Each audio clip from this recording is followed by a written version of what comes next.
Hello, and welcome back to Crime Mystery Mayhem. Now, today's true story is going to be about Damas. Damas was born on the 2nd of July, 1976, which meant he would have just been 33 years old at the time of his crimes in 2009. Damas had a really rough childhood, and to make matters worse, he grew up in Haiti. His mother and his dad just left him there with a family member when he was only 10 years old. Like, I'm not going to say that they didn't care about their son, but obviously they really didn't care because they just left him there with a family member in Haiti. And Haiti was like full of poverty, it was full of violence and trauma, especially to children, sex trafficking, everything.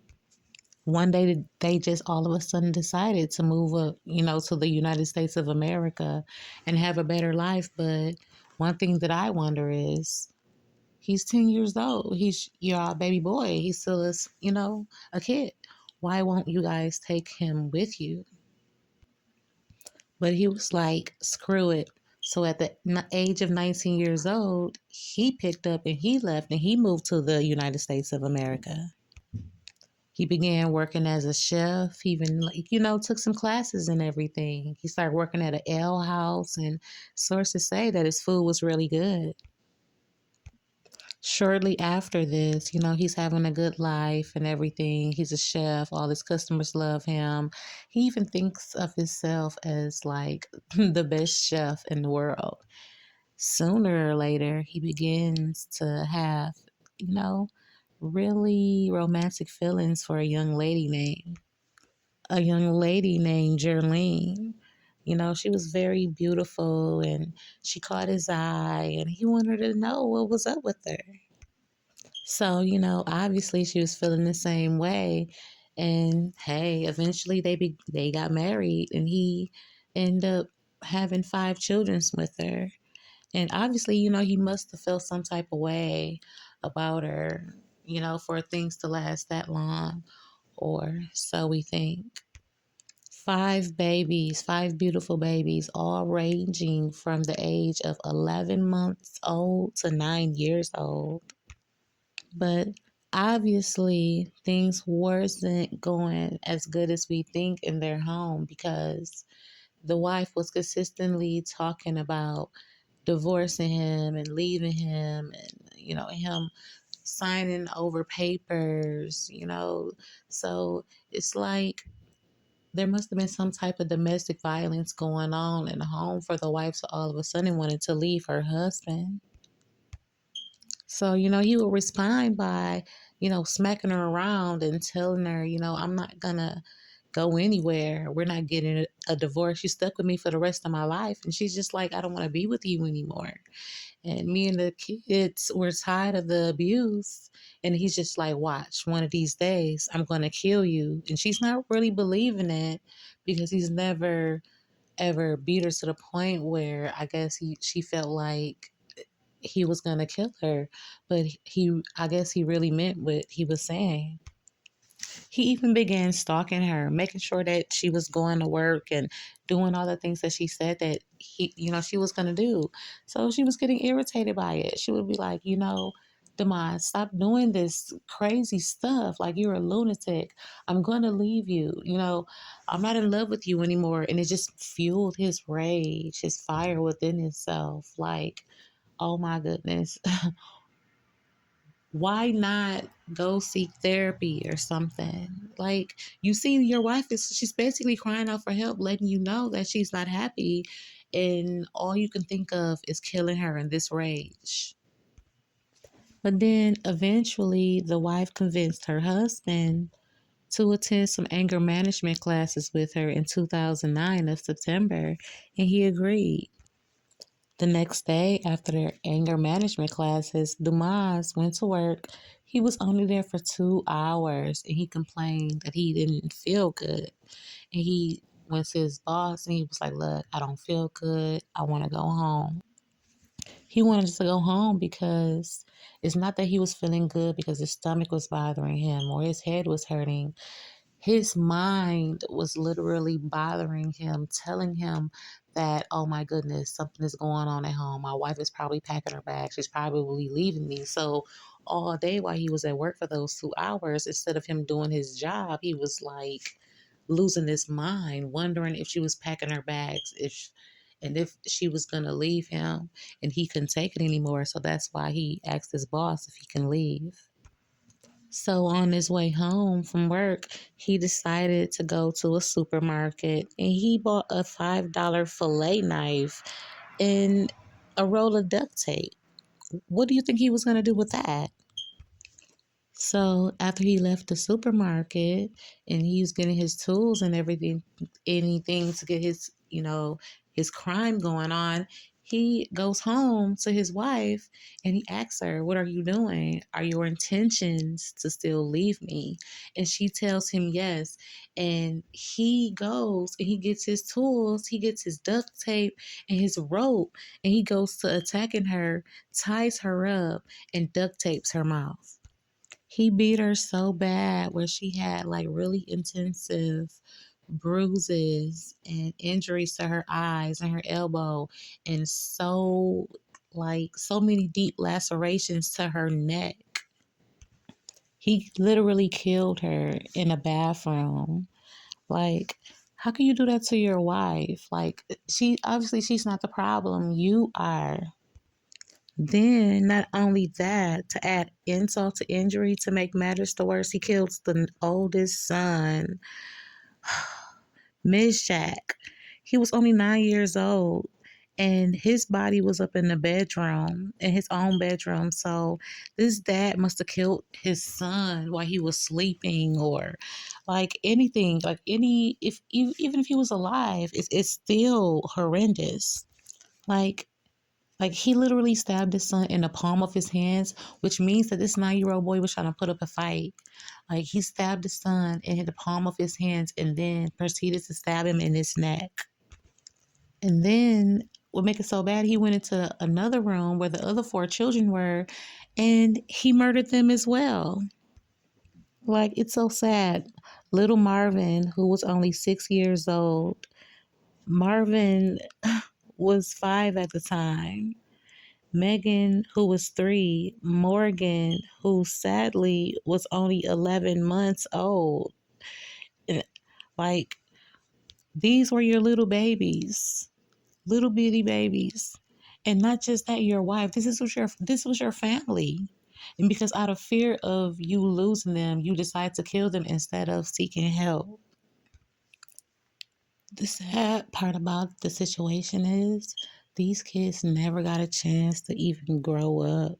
They never got a chance to see what it was gonna be like to become teenagers or adults or have children of their own. Have good jobs, go to school for real, and just, you know, live and love.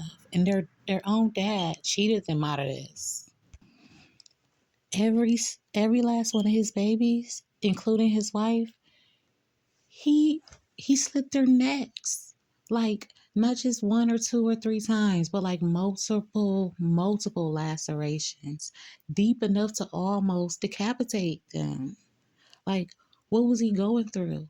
Okay, like, if you thought that your wife was gonna leave you, is this your only option? Like, no one even suspected a thing. No one even knew that he would do such a thing. The only reason why people knew something had happened is that, her loved ones go to check on Jerlene, to do a wellness check. Like, why haven't you been showing up at work? What's going on? We've been calling you. You haven't been answering the phone. And then they go in the house and then they find this lady dead. Her and her freaking kids, man. He thought about killing himself after that. Like, what did I do? How can I live without my family? But then he just snapped out of it and was like, I'm just going to pack up and go back to my hometown. I'm going to go back to Haiti, and that's where I'm going to seek refuge. At the time, the Collier sheriff, Kevin Ramsack, Kevin Ramsack, he called the killings the most horrific, violent event of like in history of where they're from. That lets you know that this dad is like he beat and he topped all the other killings from where they were from against his own family. But on September the 23rd, you know, Damas was found hiding in the hotel in the capital city of Port-au-Prince. So obviously, a lot of people was looking for him. The FBI, the FBI was the ones who was looking for him. They wanted him so bad. They went to the Haitian National Police and was like, "Look, we want him." The Dominican public was in on it, like, "Yep, get him." They sent this butt right back to the United States of America. He gonna sit up there and try to say, I know what I did was wrong. Bad spirits made me do it. The devil told me to do these evil, wicked things. I tried to tell it no, but it would not listen. He's just saying stuff like, I want to die. I don't want to live without my family. I should not I should not be able to live under these conditions. And then he turned around and said that he did not stab his wife and children and that he had an outer body experience and it really wasn't him. Huh? He said that that was not his wife. Those were not his 5 kids. He don't know who those people were. They were like scribble scrabble faces, and something told them that he had to kill them. Like, this is what he was telling the judge. It's almost like he were saying that he were seeing demons and he were supposed to kill them or something. That's still, at the end of the day, that's still no excuse for what he did to his family. He started like being real hard headed with the jail, with the lawyers, with the judge, with everybody. He would like literally start lashing out at everybody. So, the judge decided to evaluate him. They was like, you know what? I'm going to get 3 experts to evaluate him because we want to test his competence. So in June 2011, he was found competent to proceed in court. They was like, nah, he good. Ain't nothing wrong with him. Then when he went to that trial, he started acting even more crazy. He started lashing out and acting crazy. So the judge wanted to reevaluate him again. It's almost like he's postponing these trials, right? So the judge decided to admit him into a mental health treatment facility in, April of 2014. Like, forget that. The way he was acting, and first he said he did it and he admitted to killing his wife and his kids, and then he recanted his story and he, took everything back. Nah. So he was actually able to like escape like the death penalty and everything, but be in the mental home. But then in October 2014, roughly 5 years after the tragic event, Damas's, his competence was found to have been restored by a court order. He's like sitting in court like, no, I'm crazy. And the judge is like, nah, you on your way to prison or worse. Like the place that he was in, the mental institution that he was in, even told the courts, because they had to report to the courts everything that happened with Damas when he was there. They reported to the courts that he was aggressive, manipulative, and deceitful. So, after they put him in jail, he just stopped taking showers. Sources even say that he even went 30 days without even washing his behind. Like, I guess to try to prove this point that he's a psycho. They even said that he stunk so bad from not showering and taking care of himself that the inmates would complain about how bad he smelled. All throughout the court hearing, he would just be rocking back and forth, just singing back and forth. The lawyer would ask him to quiet down. The judge, he just wouldn't listen. It's like he was doing all these things to prove that something was going on with him. But it's like, is something going on with him, or is he just trying to get out of it? Then all of a sudden in 2017, Damas just stands up and he's just like, you know what? I discharged my attorneys and all my other legal people, all my other legal team, and I want to represent myself. Everyone turns around and looks at him like, is he serious? But, and all, he just wants to basically say on his own that he did these crimes. He's just like, you know what? I don't want any type of legal team. I just want to stand up on my own and say that I did this. So it's like he's recanting. He's saying he's crazy. And he's saying he don't know what happened. Now he's saying I want to plead guilty. He's all over the place with this one. Like, Damas even wrote a note to the judge and said, go ahead, continue your work. May my blood be upon your shoulders. Like, he also signed this note, COG. Like, what the heck? Like, it was so crazy that they had to put him in a chair with arm restraints. So obviously, it must have was going down in that jail wherever he was. He must was giving them guards and them inmates the business for him to be tied down like that. And on the 15th of September 2017, over 8 years from the date of the crime, Damas pleaded guilty to all 6 counts of first-degree premeditated murder. And on the 27th of October that same year, the judge sentenced Damas to concurrent death sentences on all 6 accounts. So, after he got to getting his sentences and whatnot, he gets oh my goodness, I just want to say I'm sorry. And I love my kids. And I love my wife. I don't know what came over me. Like, go to filling this sob story. No, you guilty of every last soul that you ripped away. Like, you don't get another chance. You don't get another. You already dragged along for so many years. 1 minute you crazy, 1 minute you sane, 1 minute you guilty, 1 minute you... It's like, no, you don't get away this time. Oh my goodness, like this judge was like, forget that. They gave him the death penalty. It was like he was steady trying to fight that, but it was like, nah, you ain't getting out this time. We're not gonna go a whole another 2 and 3 and 4 or 5 years and let you drag this out. You're gone. But yeah, man, at the end of the day, there was babies involved, and there was a woman involved who married a man. She didn't know she was in love. She didn't think that this was going to happen to her. No one thinks this is going to happen to them. No one thinks that. So she's the victim just like her children.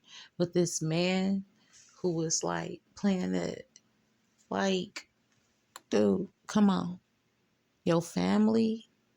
And then you want to sit up there and you want to look at your family and then her family and say you're sorry.